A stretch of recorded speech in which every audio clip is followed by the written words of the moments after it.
We're going to cruise pretty fast in this video.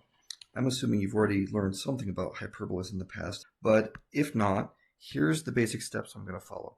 We're going to first figure out if this is a horizontal or vertical hyperbola. That's step number one. And to do that, I want to focus your attention on this negative sign. The negative y squared matches this equation right here for a horizontal. How about the standard equation? Can we rewrite this right here in standard form? Well, here's how you go about it. X squared doesn't need any playing around with. It's already a perfect square. But the y squared is not a perfect square. And to make it a perfect square, I'm going to put it in parentheses. Notice that means I have to change the sign of the 4y also. And I'm almost at a perfect square. I just need to make one more modification. I need to add something. Normally your perfect squares have a y squared term, a y, and then a number. The number in this case is going to be 4, right there. And you'll see where this goes in a moment. Just balance the equation first. Okay, I've got a minus 4 on the right side to match the minus 4 on the left side. Watch that parentheses. Now, as I move this into perfect square form, look what happens. And this is the reason for all of this. See that? Oops. And I notice now that I should have had a 5 here. Maybe someone caught me before in the video. Good for you if you did.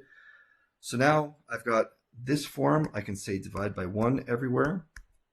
And obviously I don't need to say 1 divided by 1 on the right. But now look, I've got a standard form equation, which answers question number 2, standard form, and it helps me know where the center is located. The center for this hyperbola that I just drew is at h comma k, which according to my standard form is going to be 0 because x was not shifted, and 2 because k was shifted. So where's that going to be? Well, let's draw a nice thick dot for 0, 2. That's going to be right here on the graph. And what are a and b? Those define a box that goes around the center, a to the left, a to the right, and b up and b down. Because they're both equal to 1, it's a box that's exactly 1 left, 1 right, 1 up, 1 down. Now, what's the purpose of that box? That box is one of the most important things for a hyperbola. It helps you draw your asymptotes. So asymptotes go through the center and the corners of that box. In other words, they have a slope which goes up. I missed that one. Get back on there. They have a slope that goes up b and over a. So there's my asymptotes. And the hyperbola is going to be this goofy looking shape that sort of comes in here, touches that box, and then shoots off to the other side. And same on the left. Comes in here, touches that box, and shoots off. So there's my hyperbola for this equation that I was given in this problem. Now, remember what the question was. What's an asymptote?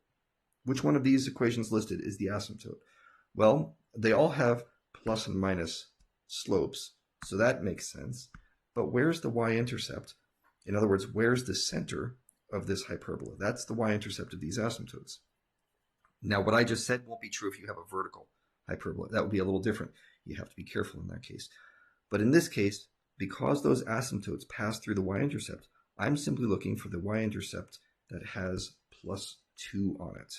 Okay, that's going to match the y-intercept right here for those asymptotes, and that's the equation. You see, the equation that's drawn here is negative x plus 2. That's this line going from up and left to down and right. It could have also been positive x plus 2, but for whatever reason, I was given negative x plus 2.